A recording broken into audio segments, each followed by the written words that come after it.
Welcome to Story Break, a writer's room podcast where three Hollywood pros have 1 hour to turn a humble idea into a cinematic masterpiece. Will we succeed? Will we fall flat on our faces? And will we ever get paid for these ideas? Hopefully, eventually. But until then, I'm going to be making my living as the greatest desktop picture photographer of all time. I'm your host, Freddie Wong. I'm Will. I'm also on this podcast, and I am a screenwriter. This was not as good as last time. I am Matthew Arnold, and I am friend first and writer-director second. I think you're a friend, husband, and a lover first, and then all those other things second. All right. I'm Matt Arnold. I'm a Nintendo fan first, a Christian second, an American third, loving husband fourth, and a Kirby fan fifth. Kirby fan fifth, and then a writer-director. So this week we have laid before us. Matt actually came in here before we recorded and very carefully set up this game in front of us. Well, we need some inspiration. What is this? Yeah, I thought we would do. I just saw this really quickly last night because I saw they were doing a novelization of this game. I was like, you know what, Galaxy Trucker, and Will likes those two words, as he said. Those are two of his favorite words. So today on Storyboard, Galaxy Trucker, a board game by Vlada Chvátil? I want Matt to try and pronounce his name. Yeah, I know. You were. Please tweet Matt the appropriate pronunciation of this revered game designer's he's an incredible game designer. Pronunciation. So you may know him, those of you who are a little more on the filthy casual side of the board game world, as the guy who created Codenames, which is to this day, I think, the best party, casual board game ever made. Huge hit, gone to Target. It's like the new Apples to Apples, essentially. Really big. But before that, he's known as kind of like a more hardcore, heavy game designer. Mage Knight is like a huge game of his, which is one of those Freddie's favorite solo board games. Very good for solo play. Just so people know, there's a board game out in our common space that's a solo board game that Matt is jealously guarding, that he just walks by, plays a couple rounds, and then keeps going. No one can touch it. No one even knows what he's doing. It's like he's in one of those play-by-post chess games that people have over the course of years, except with himself. It's but also this is like a crazy game because he's like throwing dice and moving diamonds around this board. It's just like weird, like fortune-telling witchcraft that Matt's conducting. So Dungeon Pets, Pictomania, a bunch of games. He's done a bunch of stuff. I love Pictomania. Really good designer. And one of his classics is Galaxy Trucker, which is all the way from 2007. And I think it was nominated for the Spiels des Jahres, but didn't actually win. Anyways, great game. It is now on iOS and Android too, so you can actually try it out and play by yourself if you're like me. And I thought it'd be a good one to try. All right, so Matt, here we go. Your quarterback. Why don't you? I know literally nothing other than that I like the word galaxy and I love the word trucker. Yeah. So Matt's got the official lore explanation right here. So why don't you just run to take us away? Yeah, I think it's worth actually reading this because I think part of the fun of the game is that it's this charming, goofy aesthetic that it has, which will definitely, I think, kind of play into. But yeah, real quick, the clock starts now. Go, Matt. All right, here's the official. This is the theme of the game. Corporation Incorporated is an interplanetary construction firm that builds sewer systems and low-income housing on the less developed planets of the galaxy. For years, Corp Inc. has tottered on the brink of bankruptcy, transporting building materials to the edge of the galaxy, where the need for their services is greatest. It's a risky business.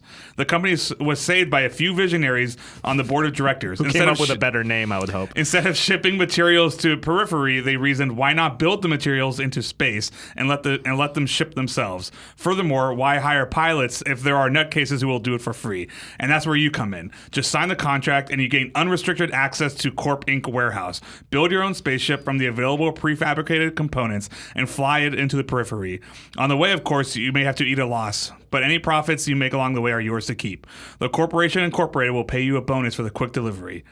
It is possible that you end up with insurmountable debt and finish your days panhandling on the streets of Deneb 3. But if Lady Luck should smile upon you, you just might find yourself among the 10 billion richest people in the galaxy. So I think it's worth, that kind of gives you a little flavor, but just to kind of... Yeah, walk us through the game the way the game works, I think will kind of really portray the flavor of this game. So the way the game works is it actually starts with a real-time element, where these are all little components, and they're all flipped over when it starts, and we all have our own ships. Now, this is an audio experience, so describe these. So what there is in front of you is there's like these little cardboard chits, little square cardboard pieces that are all like black on one side, and then they have little components on the other. Well, and now, the components, what do you mean by this? Well, I'll say in a second. So when the game starts, you have I think it's 90 seconds real time, and everybody just starts grabbing them and flipping them over. And what they are things like laser guns or things to hold cargo or places to hold your little men or life support systems or batteries that are required to power the life support system and whatnot. And it's like a little mini puzzle because you'll see there are these little connective edges, 3, 2, 1, and what you're trying to do is you're trying to grab the best pieces and build a ship. And you have this like ugly looking ship that looks like it was pieced together by a bunch of spare parts. Right. And after 90 seconds, hopefully you got a pretty good ship. And what you're trying to do is you're trying to balance out. You need to put your guns in the front because if you put the guns in the back, obviously you're going to be shooting your own ship. You can't have the engines in the front. They have to be in the back. You can't have cargo next to... Porsche owners would agree to disagree there. But So there's all these things. And then when you're done, you put your little men, wherever you have little holding spaces for them to sleep in. And then you go on this... Then all the trucks... go on this interplanetary track, and you go around, and based off of how fast you are, you go faster. But what happens is you keep pulling cards, and what happens are like aliens come and they shoot at you, or meteors come. And as you're playing, you keep losing pieces of your ship depending on how well you built it. And you might lose, and if you lose your cargo, then all of a sudden all your cargo falls off. You hit, a meteorite hits your sleeping station, and your 2 little men fly out into space. And at the end, you might have this like 4-piece ship with like 1 piece of spare cargo that hopefully you made just enough money to pay back what you built your ship on. Okay. And you do that 3 times. But the point is you're trying to make the best ship that will survive the dangers of space and make just enough money. Now, are you spending money on the ship to build it? Or? Yeah, because what happens is there are like things that take away money, like people steal your stuff because technically the cargo is like from the people. But yes, you could be in debt at the end. You could definitely be negative points. Okay.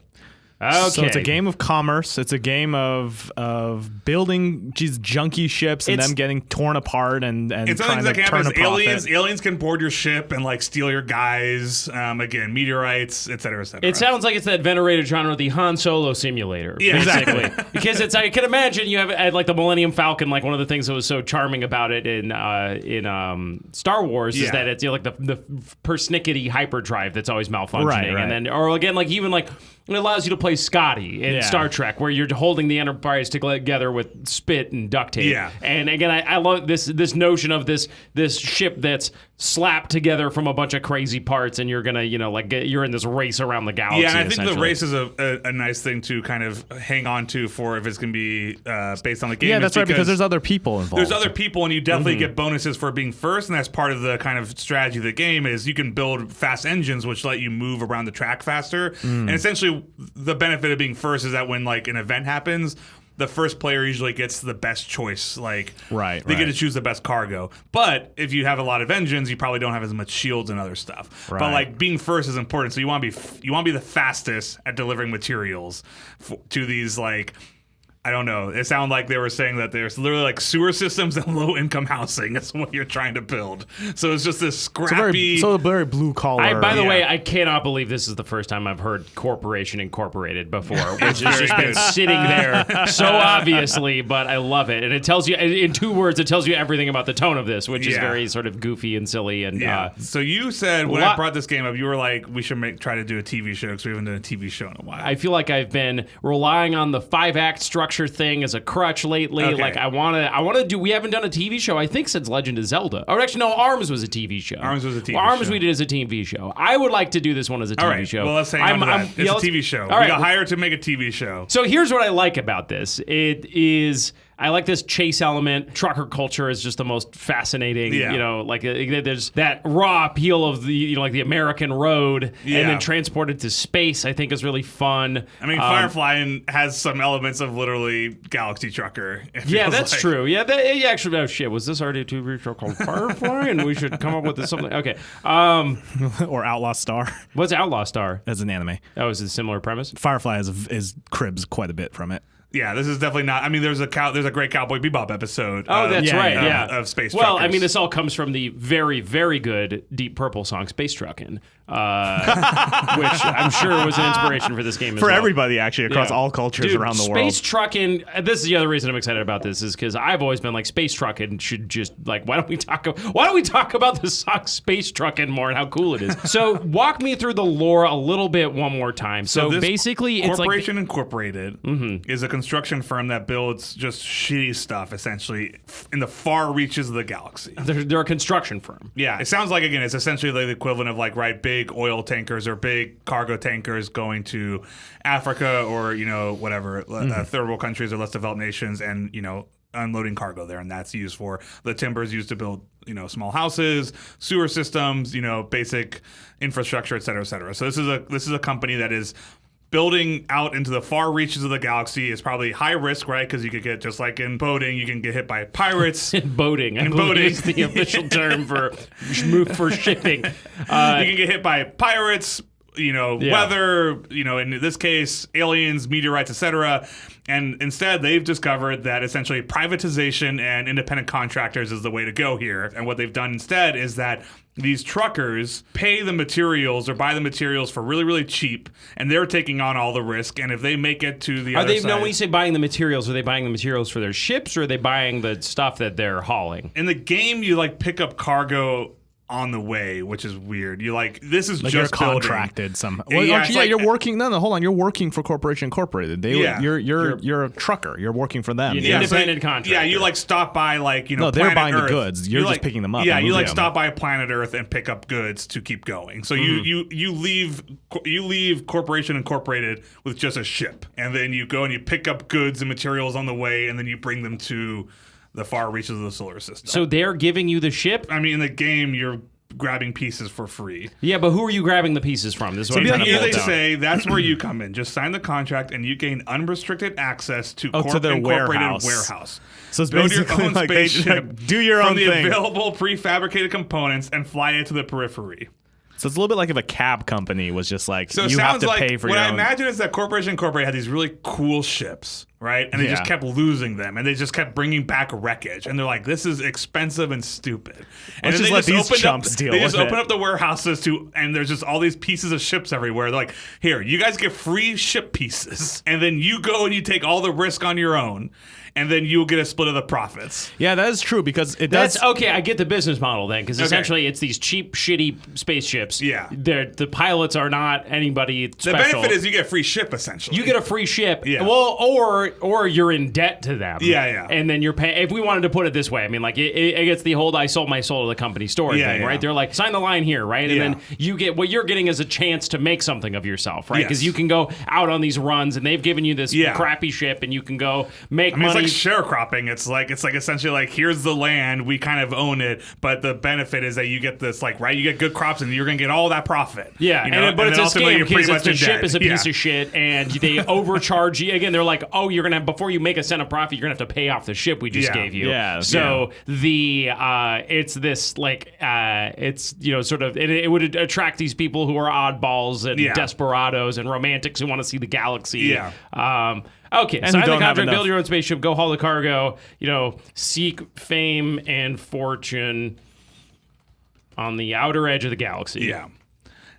And I think as always, it's like the bigger the risk, the bigger the reward, right? How are we doing on time, Fredo? I think it's about time we get into some characters here. We're about 10 minutes in. So to me, the most fun part of this, in terms of like, actually feeling the theme, the gameplay side, is when like the living conditions get knocked off and your little guys fly into space.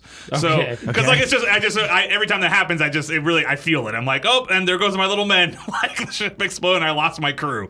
Like lasers, so the idea of beams, and stuff is just rolling dice. The idea of expendable crew is pretty fun. Well, yeah, and the point is like it's definitely a crew. My point is like it's not just individual. Yeah, so it is kind of, again, like Firefly or whatnot, but it is. I feel like in order to lose them, you need a pretty sizable crew.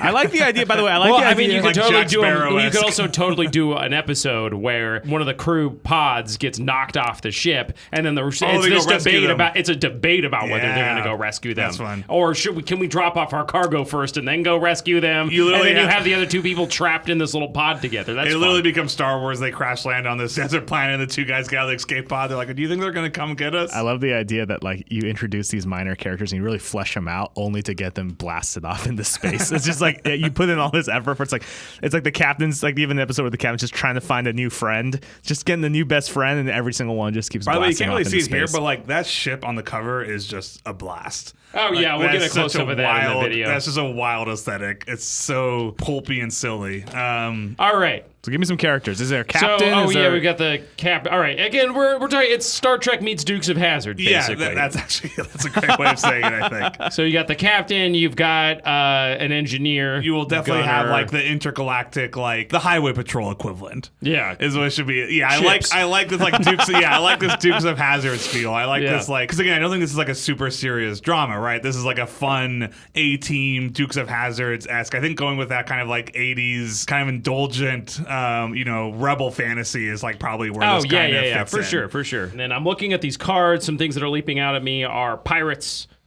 smugglers, slavers, aliens, and then you have like abandoned ship, abandoned space station, epidemic. I was down for some space diseases, some space madness, nothing like some space microbes to give you space diseases and getting space fever. Yeah, it's an adventure show. It's Star Trek. They pitched as Wagon Train to the Stars. So I guess okay, all right.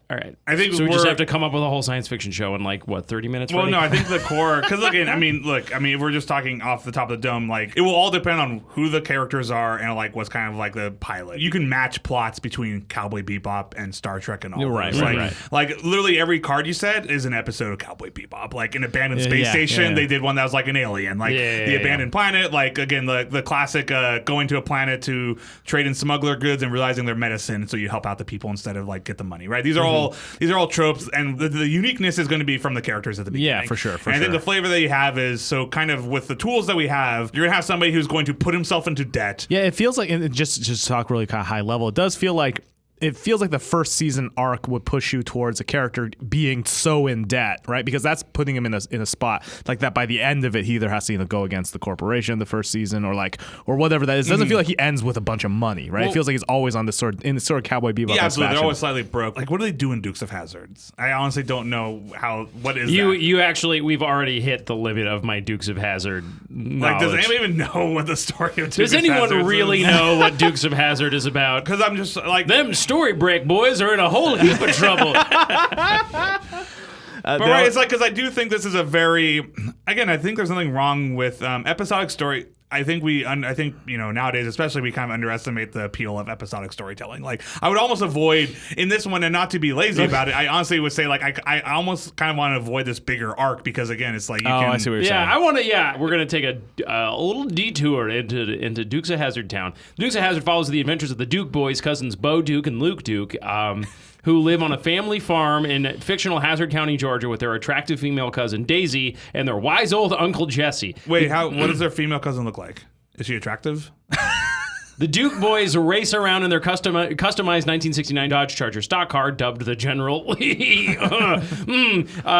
evading crooked and corrupt County Commissioner Boss Hogg and his bumbling and corrupt Sheriff Roscoe P. Coltrane, along with their deputies, always managing to get in the middle of various... Oh my God. They're moonshiners. Can we just turn this right now and can we just do a freaking reboot of Dukes of Hazzard and it's straight up that they're just like country boys and then all of a sudden their General Lee car is getting protested and they're going to lose their General Lee car. Ooh, topical. Like that topical humor. Have you seen that picture of the General Grant that someone did, by the way? It's just a blue Charger with the American flag on top. So they're moonshiners. Bo and Luke had previously been sentenced to probation for illegal transportation of moonshine. Their uncle Jesse made a plea bargain with the U.S. government to refrain from this is convoluted, from distilling moonshine in exchange for Bo and Luke's freedom. As a result, they're on probation, not allowed to carry firearms. Instead, they use compound bows. Kind of a technicality, by the way. Sometimes arrows tipped with dynamite. I feel like any judge in any reasonable court would be like, this technicality does not fly. I'm still kind of trying to find out what they do. Sometimes it's essentially they're moonshiners, and then owing to their fundamentally good nature, they end up usually helping Boss Hogg, the county commissioner, out of trouble or whatever it is. They're always doing some illegal moonshining thing, and then they end up doing something kind of good. I was about to say this very clearly that the show doesn't have too much meat on that episode bone when the Wikipedia article for the vehicles of the show is longer than most Wikipedia articles of like shows themselves. There are a lot of vehicles. They're really into the cars of the show. Anyway. So yeah, so they always end up in scraps and they help out the people around them. Okay. To me, what appeals to truckers, again, it's very cowboy-esque, right? They're modern cowboys, like, even though they're essentially just transporting things from beginning, I think there's always this kind of, like, mythicism and, like, open sky and, like, a bigger dream out there. Like, they're doing it for their ranch back home or whatever it is. Like, right? It's kind of the escape into the endless beyond, and anything's possible. Right. I feel like this person's inherently a dreamer of some sort. Yes. They have some dream, right? It's like the classic cowboys around a campfire, like, oh, someday I'm going to own a ranch, like, across all of the, Rocky Mountains or whatever it is. Like, it's whatever. They have some big dream. And he is in, or she is in some... Someday I'm going to make me a web series about a bunch of roommates hanging out and talking about pop culture stuff. So this person is willing to take, risks for some ultimate dream they have. And this is the only way they can think of getting this money. I kind of like that more than, like, they're in some trouble, like they got to, like, get money to save their... Well, it just seems like a very bad way of doing it. Well, because you can also, again, the well, ultimate that could be a character. Could be a stowaway on the road, or a desperado that's running from the law. Right, and this is the only, again, it's like the only way they can get out of the galaxy or get out of the solar system is to hitch a ride with this crazy trucker. Like, I could see that being something. But I was going to get to, like, the main characters, right? Especially if you're doing this kind of repeating... episodic story. Right. If you're looking at, like, Dan have Harmon something to talking hang your about hat community. Well, yeah, it's ultimately, right, they're never going to really progress. Like, they're ultimately stuck in a loop. Like, that's what it's like. Frasier and Friends don't change, really. Like, the end episode of Frasier is essentially the same as the pilot. He just kind of learned, like, he's always gonna keep looking for love, and he's not gonna give up. Okay, Freddie, how are we doing on time? We are just at 20 minutes in. Okay, cool. Let's talk about our main character. Yes. Yeah. Let's circle in on this a little bit more. That's what I was doing. Let's just... All right, well, you talk about the main character. I can do this. It's the son of or daughter of a mid-level corporation incorporated CEO who has always wanted to go see the galaxy, but they've never had the chance. That is definitely the second character. Like an accountant, a space accountant. The sidekick is he picks somebody for pilot or something, and little does he know it is the rebellious teenage boy or girl of one of the CEOs. And so at the beginning, it would get him into hot trouble. And it may, you can hang on to that. Like, the audience knows that, he's essentially kidnapped her. Like, right, there's this, like, there's a quest out there of, like, who stole the CEO's daughter. And then, he would find out, or she would find out, and then, like, they would have that moment. It's like, you're going to stay on my crew, like, sort of thing. But I don't think that's the main character. I like the idea of, like, a rebellious, well-off person, rich person, going off on this adventure. This kind of, like, privileged. A show, generally speaking, isn't just like a context. It's the arrival of something into that context that sparks a new type of conflict, vis-a-vis concordantly, ergo, the architect. You would do, like, in Big Bang Theory, it's these three nerds, and then the girl moves in next door. Right. In Frasier, he has to live with his dad. In Cheers, Diane, this snooty liberal elite, for lack of a better term, winds up working at this blue collar bar. And Friends, Rachel shows up. It's not, the whole thing doesn't revolve around that, but it's obviously that's the new thing. Yeah. The new spice in this dish. Yeah, and again, like, looking at Firefly, they essentially establish he's this lost veteran. He's essentially a cynical person who's lost his way, and this moral question, and these two people essentially push him into... Now, does the truck already exist? Or, because again, like, all of this stuff, like the hastily assembling the ship, I think is really fun. Yeah, I feel like there's a status quo of the character, which we need to figure out. Yeah. And I feel like the announcement, like, almost like Rat Race style, like, this Corporation Incorporated is presenting this new opportunity, right? Like, people are seeing this, right? It's essentially like when they said, like, hey, the land west, whoever gets there first gets to plant their flag. And then everybody freaking, fled into Oklahoma and whatnot to get land. Like, I feel like this is very much a gold rush-esque moment. Okay, yeah, and that's like how that. you are presenting, that's what you're coming into. So you'd present kind of the characters that are going to be part of the crew or the main characters, and then this announcement that Corporation Incorporated is giving away their ships. Like, anybody can come in, get a ship, and you will become a trucker for us. And the possibility for wealth is infinite. What if you do then that we have, because I like this mad dash to get all the parts, right? Yeah, right. But then you do this crew comes together because the factory is just picked clean, right? Some people are lucky enough to get like a bunch of course, a lot of people are hoarding the parts. They're stealing them and just putting them on their ship and they're going to jack up the price or whatever. But could you get this crew of people to come together because like one guy has an engine and another guy has a gun and another person has a cargo container? Like, and you would do like, that's essentially how this ad hoc crew gets formed in the first place. Like a couple of They people. all get there late. Or again, it's like, like they've got most of the ship, but then like this one guy has an engine block. And like that's, so it's like, all right, That's I guess we're pretty going to all throw our weird prefab parts in together. What's going to attract people here is a few. It's going to be people who are wealthy who just want to get wealthier. They're adventure seekers. They're people who maybe were truckers in some form and lost everything, and now here's a free chance to get a new truck. Your main character, I feel like, is definitely somebody who has this selfish ambition to a degree at the beginning.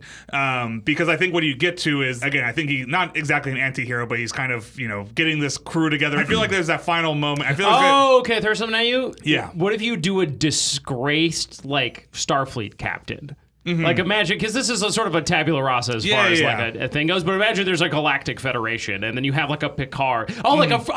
It's like a snooty, like basically like a member of the Royal Navy, right? Like this officer who was like this like strapping tea drinking, fussy young gent who commanded a ship and was like part of the Imperial Navy or whatever. And he's lost his command, he's lost his post, and now these are the riffraff he has to work with. Like, could you do that as almost a workplace comedy type of thing? Like he used to be a lieutenant or like a commander or a captain of like a real Navy boat. What's fun there is it's the constant push pull of wanting to enforce like a certain order to everything, and obviously that not ever working. And then out. but his crew is like these like scallywags and what have yous. I feel like to go back to like Han Frasier. more Frasier than Han Solo. Like every time you see one of these shows, it's got some cool renegade rogue. If I could take a gun and kill any one trope, it would be the Han Solo ripoff. Because I fucking hate it so much. Every time you're just like, hey man,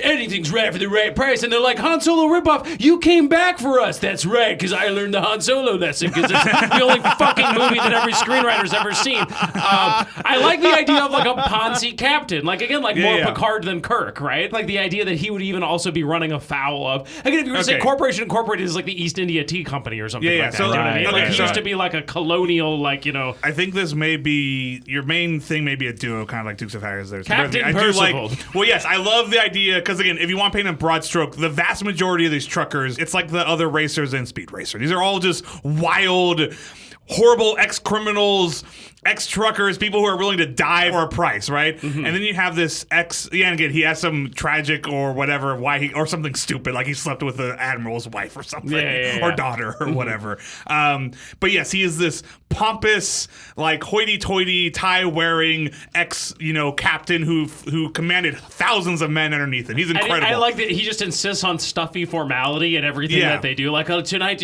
one of you shall dine in the captain's quarters. And like he's trying to like motivate this crew, and they're literally just eating like dog food out of a bowl. But he's like, yes, I shall tell you stories of the Great Galactic War. And they're like, I think what the Frasier's dad coming in or whatever it is, I think the turn of the story is Space Frasier. That's the show. Yes. I think it's a show you've been dreaming about for years. So I think the fun is going to be that he is not that when the episode starts. He's lost everything. He's an alcoholic. He's gone, right? Because I don't buy that pompous guy is going to look at these shitty trucks and be like, yes, this will regain. He would say that's beneath somebody him still. The other character is going to be the person that pushes them. They need a good captain. They need somebody who has commanded fleets. So somebody who is desperate, somebody who is more scoundrel. And then, of course, the fun balance of that is like they need this guy, but this guy is unbearable, right? If you had this like scrappy, thief who was like, wanted to make a buck, and the only person who can help her or whatever is this pompous captain who thinks rules have to be followed, and like, we may be on a trucker ship, everybody goes to bed at 10 p.m. It's like, that's a fun dynamic. And he plays the violin. Yeah, exactly. And this other character is like, don't you understand? You can regain your glory. Like, I will build our truck, and eventually it'll be like running like a ship again. Like, you can be a captain again. And he's like, now that you say this sounds pretty interesting. And it's a fun dynamic I can see with somebody who's essentially somebody who is stupidly trying to regain their military glory on this like scrap together piece of shit. And and then we need to figure out who's this other somebody who's hustler, a hustler, essentially. So is it? What if it's like a cool Han Solo? What Cool. like some kind of cool Han Solo? Some kind of I'm trying to names on the tip of my tongue like a So what a I was Han trying Solo. to what I was trying to lean to was like to kind of also maybe get some of the theme and some of the world building from the character perspective right away is somebody who lived on the periphery, somebody who like maybe the lack of trucks coming, like they didn't get their home or they didn't get the cargo they needed. Like it's literally somebody from the opposite side of the truck Of society. of the space tracks. Yeah, of the truck tracks, the galaxy trucker tracks. And real quick, by the way, we are just over 30 minutes. Okay. Cool. Okay. Good. Because this guy's want's great because it has little to do with like. Again, Everyone else's wants, too. Yeah, he would definitely be the one who'd rather do something like spectacular and heroic than actually make money on the cargo, right? Okay, because he wants to regain his status. Exactly. Yeah, his dream is to sip tea in the officers' club again. Yes. You know what I mean? Like that's what he wants, is to sit down and have that spaceberry tea in the Right, with the and other like- admiralty, and then be like, and then just for them to see him as this dashing man of the world now. Yeah. Do you know what I mean? And you would I'll show them. You would have like they have the biggest cargo they've ever had. They have 70 red cubes, which are the most cubes, and they're about to make the biggest track. It should vary, because again, just to describe for the audience at home, like the cargo is just red cubes, blue cubes, yellow cubes, and green cubes, and that should just 100% be what the cargo is referred to as. We're bringing the in red entire cubes, time. yes. We're hauling a crate of red. My God, blue cubes. Oh, that's the code name. Red cubes are Blue cubes, the size of your fist. red cubes are like contraband. But anyways, like the episodes would be all variations of the theme of we're about to make a shitload of money. Captain Percival, whatever, sees that there's like a wounded hospital ship, and she's like, who cares? Somebody's coming. He's like, oh, but I know that on the hospital. Oh my God, that's the daughter of Admiral Akbar. Sorry, Admiral Akbar. Like if I go save that, like I'll be welcome to the officers' ball again. I'll be invited to dine on his deck. Exactly, and she's like, if we. Oh, that's great. I mean, first of all, an episode where his crew saves a stranded Navy ship, and then they are invited So you get to like a a dinner, and then he's got My to Fair Lady. Yeah, he's got to My shape up Fair all this. Lady Like, you will not episode. embarrass me on this trip. And then of course he's the embarrassing one, Oh, and then she ends up being a huge ball. Or there's like a mutiny once they get on It feels board. a little Oh, that's bit a like- good one. There's a mutiny on board, and they save the day. It feels a little like Faulty Towers a little bit for our main. Almost like right? a Basil Fawlty type. Yeah, Basil Fawlty is good because he should definitely be more flawed. Like you should pretty clearly be like, you know what, this guy probably would have been kicked out of the military at some point anyways because he's insufferable. He's always trying to learn this alien language, essentially like German tapes. Like he's got like Yeah. this space phonograph, like playing these incomprehensible. And of course, you do some gaff or like he's trying to negotiate with this alien captain and says something horribly offensive. It's like I thought you've been practicing this. It's like Okay, oh, let's give him a name because that'll Percival is pretty good. Percival, Captain Percival, Okay, Captain Percival. Wait, so Captain Leslie Percival. Leslie Percival, Leslie's very good. That's how you spell Percival? Percival. Cool. All right. So we got Captain Leslie Percival. Okay. Disgrace. Let's pick how he was disgraced really quick, and then we need to figure out the second Okay. character. Because it has to be kind of his fault a little bit, right? It should be 100%. 100% his fault. I like in terms of this. If this guy's gonna be insufferable, if this guy's like a man of manners and just like protocol, and he seems to not think for himself, and clearly he values himself is based off of how other people see him, how the admiral sees him, how what the medals he has on his which again is why he'd be at the always- lowest point possible right now. What if you do? Everyone's like, "Ooh, he slept with the admiral's daughter." Well, And I was then gonna you say it should be hold on, something loving. But then you find out, no, he slept with the admiral and broke his heart. Sure, we can absolutely make I him don't gay. know. And it's not even that. It's just the idea that it's like you think it was like all about like this like I don't know gross territorial pissing match, and it's just like no, he just wounded someone like and he behaved like a scoundrel. Well, I do. don't know. What I was gonna say is I like that he is. Despite all this, like his deepest shame, he's a hopeless romantic. Like we were talking about, like where's the empathy? Because it's very easy for this guy just to be an uptight, like bureaucratic asshole that everybody is just Right, right, insufferable. right. Yeah. I think because he reads romantic novels on the side, right? I think he is deeply. You could do like he wants love. Maybe he got into a duel, and then like he had to leave afterwards because he chickened out. of the duel. Do you know what I mean? interesting. Like he got into this duel over a girl or a guy, some sort of Well, it's yellow. fun because it builds up. You want to talk about an easy way to build it. They were back to back, and they said, and begin. And he just shot. Instead of walking 10 paces, he just shot. So he shot the guy's like calf behind him and then ran away. Like he was just so terrified that he just shot a guy at the beginning of the duel. It's just embarrassing. really Yeah, good. it's this embarrassing act. Yeah, and it was like his good heart got him into it, right? But then he didn't have the guts to Yeah. go through on it or something Oh, like All that. then heart, no oh. guts is a pretty Yeah, I fun. like all heart, no guts because what it is like, yeah, when some stupid duel for some lady's heart or guy's heart or whatever, and he should have never been in a duel in the first place. Oh, no, and he was embarrassed. He was so embarrassed he ran away, and she ended up marrying him. And when he meets her again, she's like, "You married him?" He's like, "You ran away." Like if you had come after the duel and just been like, "That was stupid to the duel," we could have been married, but you ran away like a coward. Or you could do the thing. You do the thing where he's doing it on her behalf, where it's like you have slighted this lady's honor. It's like, no, it's cool. It's like we must do it. You know, it's like it's like nobody asked for this. This was all your fault, bro. I love the idea that, by the way, this guy's always looking for a way to redeem himself with a duel. Like he's constantly asking for duels. Like this hangs over him. He's so upset about the way the last duel. I feel like we got a good handle Okay. on Percival Yes. for now. But yes, I like the idea that he wants to do the honorable thing. He fancies himself this gentleman. You know, again, like he yearns to have tea in the officers club Yeah. again. Shamed his admiral with his actions. Yeah. Lost his love. Seeks redemption. Seeks redemption. Hates this doofus crew he's with. Yeah. But he's always looking for a chance to prove his honor, Yeah. essentially. But again, you I know. think where we start him is that we start him with nothing. You could also start with him like getting court-martialed if you wanted to. Sure, Like, yeah. There's an introductory scene like him getting his insignias Yeah, ripped yeah. off of him and stuff like that. Yeah, he's just miserable. I like the idea that you play like he's like completely drunk and he's got nothing, and then when this like smuggler lady or whatever comes, he's just drinking like juice boxes. Like it's not alcoholic at all. He's just miserable. I like the idea also that like if you have like one of his medals or something that he has, it's like as like a last resort thing. It's as a way of identifying him to whoever he's talking to, or as he's trying to pawn it off. or Oh something. no, that's his threshold moment. Yeah, is yeah, that yeah. you would do? He has some last like something Yes. they can't take away from him, like the Purple Heart he got Yes. for getting a piece of shrapnel in his for nutsack or being whatever. honorable once, Yeah, right? Like, or just he happened to, or just again, it wouldn't even be that honorable. It's just he was on deck, Right and place, then right time. He was in the right place at the right time. That makes it stronger. Is that when he gives it up, like he talks about this is my Purple Heart. It would also be accepting who he is, and when he sells it, he also. I don't want to admits- say that people who just got shot with a Purple Heart are like Okay, it's not not heroes. Purple Heart. So, He got some. No, obviously not. I'm saying Yeah. him for him. I like that he puts on a show, Yeah. right? And Yeah. I like that when he sells, because selling a medallion is one thing. It's the admittance that when he sells it, like again to the second character, which we need to figure out right now, it would be not only does he sell it, but he admits as like I didn't really earn this, and then he sells it, and that shows a vulnerability. And now there's some sort of relationship between. I these like two. also that he's giving up this last piece of himself, Yes. and like this to like he's really all in on this. He's thing embracing this new because life. it's this guy that was again. It's like the brother's medallion in Yeah. Zorro when he's going to trade it for a drink. Yeah, Now yeah. here, can I throw Yes. something? Do you need someone to convince him to go captain a ship? I think somebody needs to go on the adventure. I'm just thinking that it's not a way to get back in the military, is my point.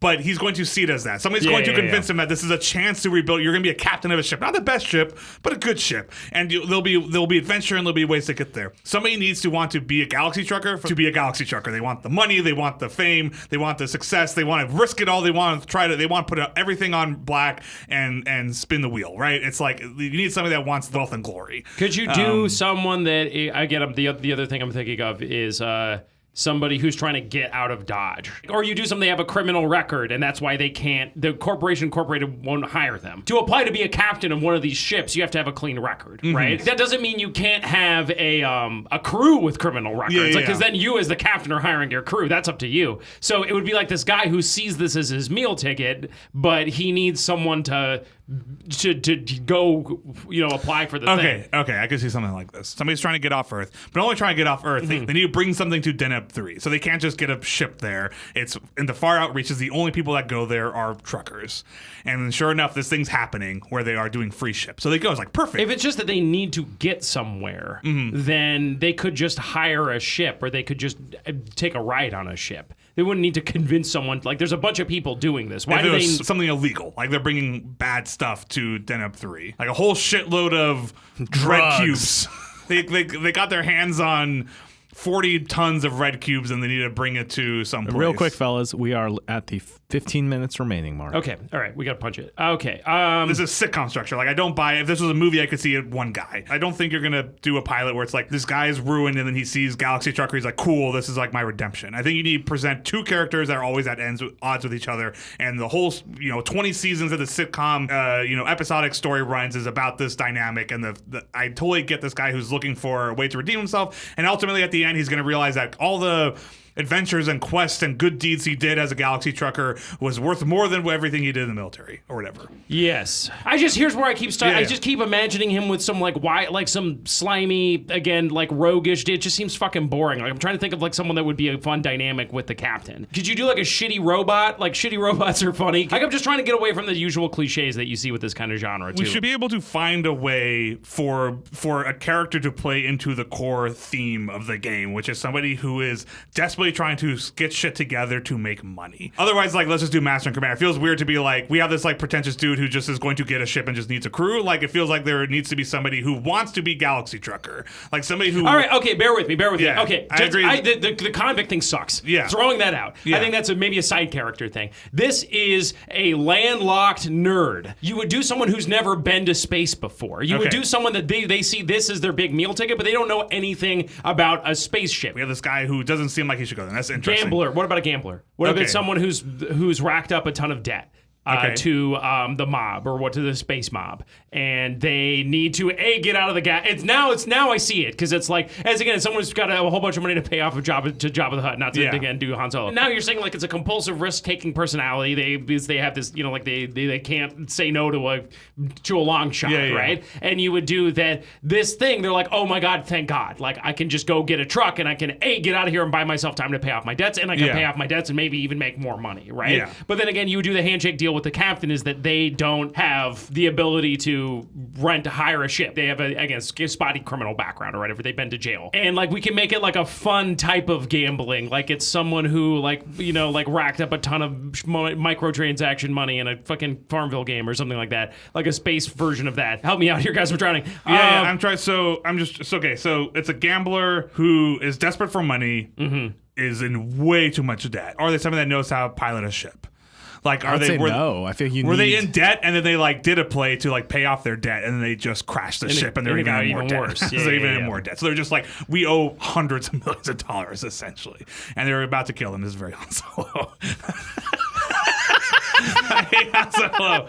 Okay, he's like a neutron star that just pulls all space IPs into his orbit to crush them into his bullshit. All right. What I was gonna try to do is like what I was trying to get to was like not to go to Star Wars, but like Aladdin or Ezra from Rebels. We can go Star Wars again, but more like a street rat. Like again, somebody that was from the project because the corporation essentially was like, well, this is not worth it anymore. We're stopping. I feel like the outer stars were like, yo, we're all dying out here, and they came up with this plan of like, okay, smugglers, there's demand. That's all these things require some sort of demand. So they're like, we need this food. We are willing to pay high costs. So suddenly it's worth this risk. And the Corporation Incorporated is like, okay, we'll let people take essentially our ship parts and we'll start this up again. So in terms of the hierarchy of the ship, this is like your first mate, essentially. Like this isn't, he's the captain. Percival's the captain. This person needs a captain. Yes. I also like the idea that the captain not really being in charge. Like, again, I'm just trying to get like this like core dynamic that can really sustain tons of episodes. So when you think about like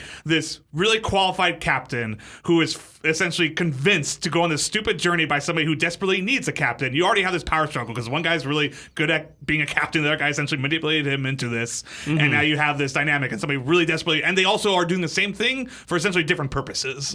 One person desperately wants to make the money, and the other person is trying to redeem themselves as this great military leader. But they are both inherently good people. It's just tough because I'm trying to hit like a contrast. Like I like that contrast with Percival, like the disgraced fancy man. You want the I just don't want to do just like this slick, like I fast agree. talking whatever. So like a nun.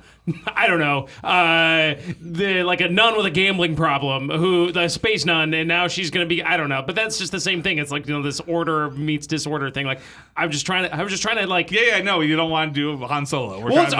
Because I'm assuming we're running up on. We are at 7 minutes remaining.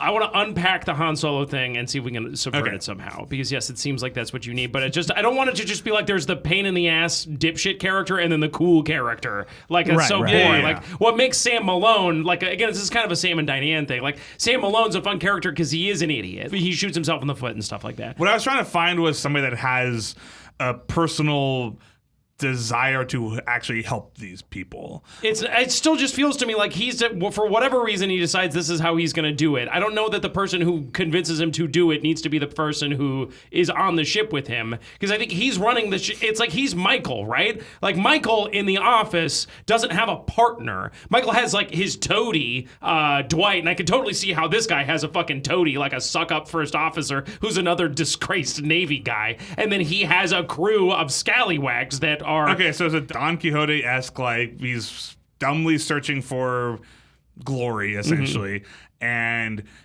everything's lost, and then the news breaks that, and he's like, my God, I could do this. Yeah, is he like, this sort of stuffy dude who's still like his ratty uniform he goes and puts on and marches over to the thing, and it's like, I am the former captain, here's my credentials, and this is my first mate, and I need to get, Yes, and the fun juxtaposition, to get rid of a second, the fun juxtaposition would be like the video that they show on TV to be like, join Galaxy Trucker, is going to be like, see the stars, be a hero, and all this stuff. And he's like, my God, like a chance for redemption. And he shows up, and everybody else in line are just miserable human beings. Yeah. Like, everybody else is like cool money, and he's like, this video seemed to be only for him. Like, he's the only one that this sort of like 50s like Americana-esque like see the stars works for, and he is diving headlong into this bonkers universe. Could you do that? Like, he has like his number 2 is like he has like a Man Friday or like a Jeeves, essentially, that like, or again, like a robot butler that becomes his second in command,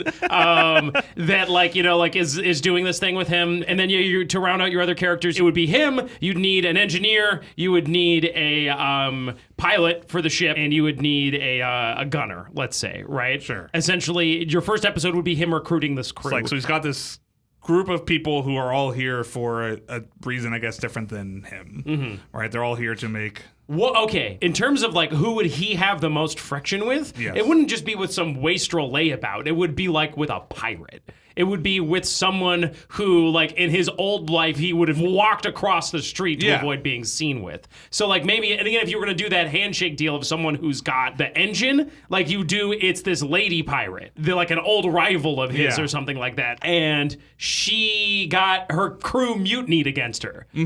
So she got kicked off of her. She's like a Jack Sparrow. She's a Jack almost. Sparrow. Yeah. She's not a Han Solo type. She's a Jack Sparrow type. But you would do that, again, and that's your kind of, like, again, so she was captain of her own ship too, right? And so that's what, and so she accepts being his first mate, and it drives her nuts that she has to do that. She doesn't want to work for some fucking Navy guy, but she's in the kind of same position that he's in, where like, and then you can have like, again, like your kind of friction between the two of them, right? And it's like he would never like deign to sail under the same flag as her truck under the same. Well, the fun would be banner. You would do that after they sign the contract and they get their ship.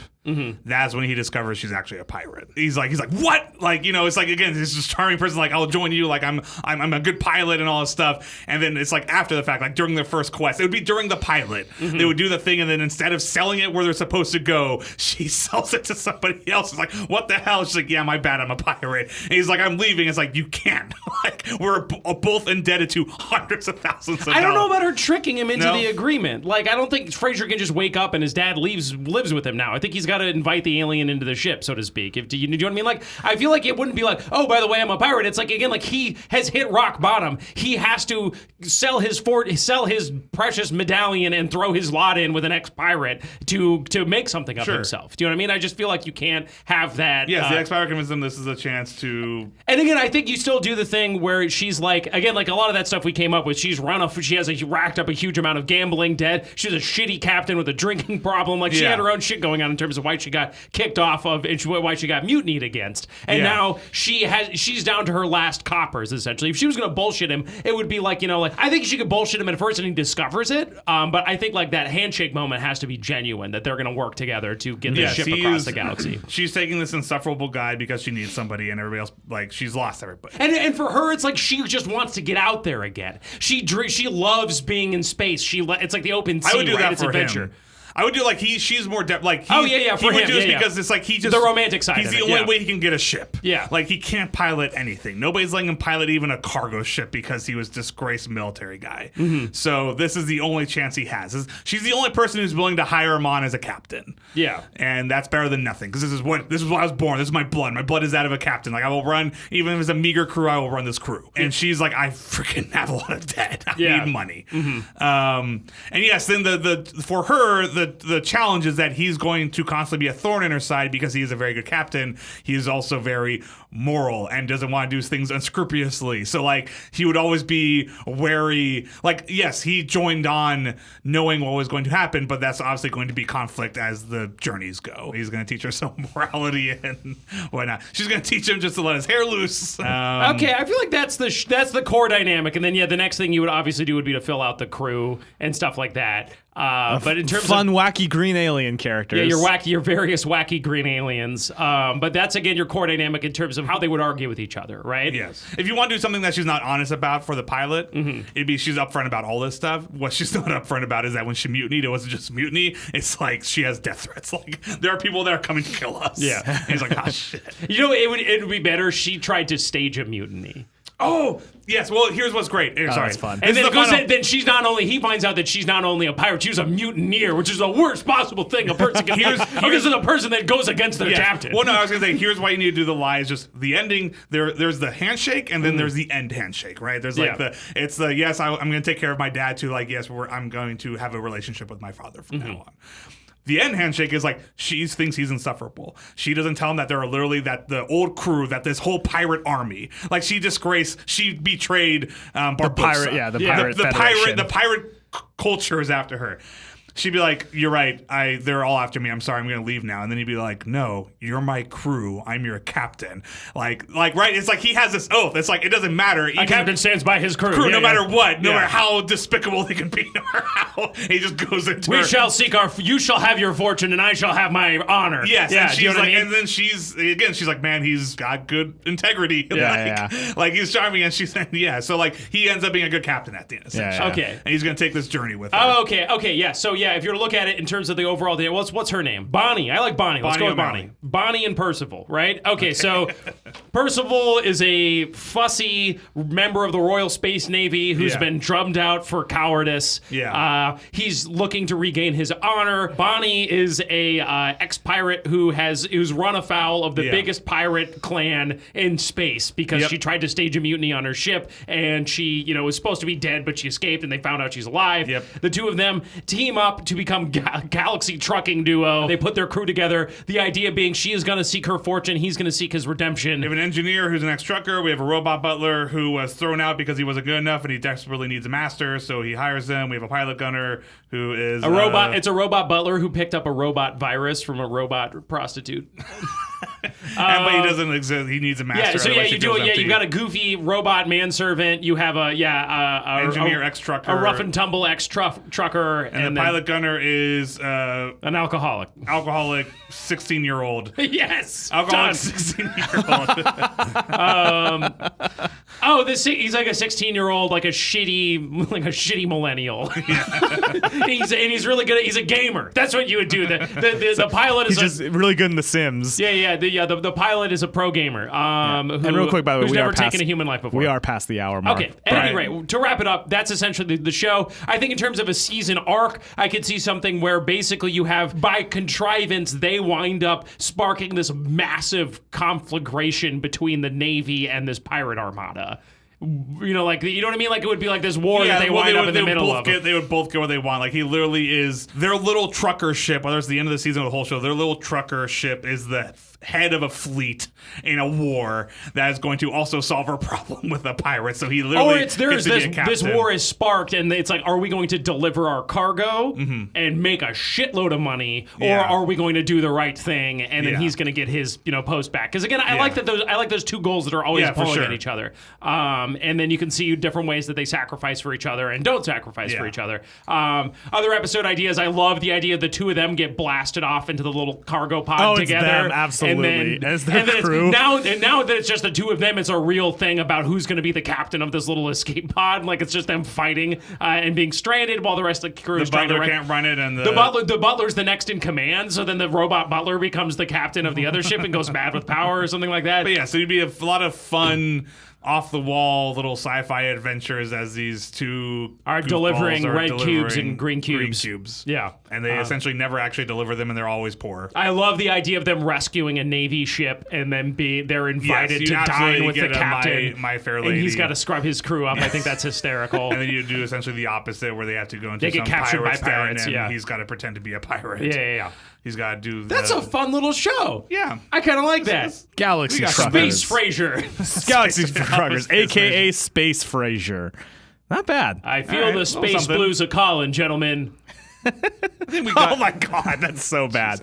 Oh man, just wanted to. So that was Galaxy Truckers. I wanted to just highlight a couple of new iTunes reviews that we got. So again, thank you everybody who's taking the time to got get some on. dope. You're gonna talk about the Waldo art. Too, oh yeah, right? yeah, definitely. But thank you everybody for taking the time to do art, to tweet at us, to do an iTunes review. Much appreciated.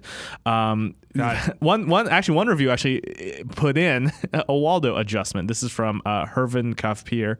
One adjustment for the ending of Where's Waldo. Still gave us 5 stars, but I love pretty much everything about the idea for Waldo, but I wasn't quite satisfied with the ending. What if after she has been made fun of, she decides to abandon the magic for the rest of her mediocre high school career until at graduation, she's giving a speech about never abandoning who you really are. She looks at the audience and sees Waldo, and then a small tear rolls down her cheek as she's reminded of the magic. That would make for, by the way, a very awkward high school graduation speech of just someone weeping as Waldo disappears. But anyway, thank you, Hervin, Steph's Songs, Pembroke, Appleseed, Crystal Moon, Hammock in a Tree. All thank you for your iTunes reviews. I want to talk about some of the art, by the way. We got some really good posters from Waldo, which was... We got one from Sam Grochowski, and that's at Grochowski1337, which did Waldo with, of course, by the way, the Wraith, the Laurel from Will Campo saying, "I'd watch the shit out of this movie." But you have Waldo in shadow over the world, and it's, where is he?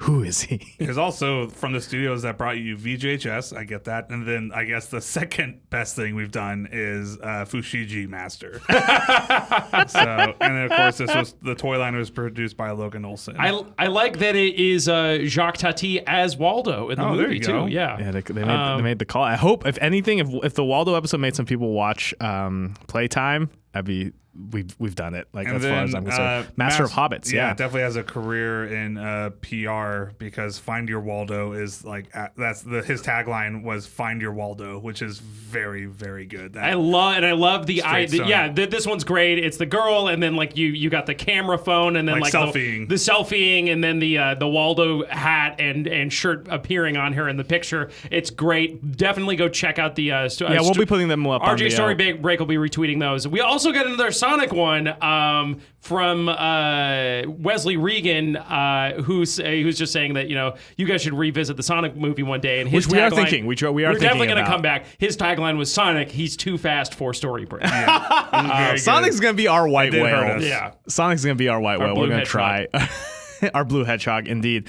So anyway, if you have art, if you want to tweet at us some ideas. We've been getting some pretty good submissions that we're thinking about sort of slotting in here. One, like, I think Flow from Progressive is a really fun idea. We've been talking about Flow from Progressive as maybe doing that one. Any suggestions? Any suggestions you have for Story Break? Any art that you're doing? And as always, if you leave an iTunes review, it's very much appreciated. Very, very helpful for us. Until then, you can check us out at RJ Story Break on Twitter and RocketJump.com, where we do post up the very, very good art that we get alongside these episodes. So check in on that. So, until next week, good. I need a good sign off. Yeah, Until we next haven't week. figured out a sign off yet. We should Keep on storying, Keep on everybody. break. Fade out.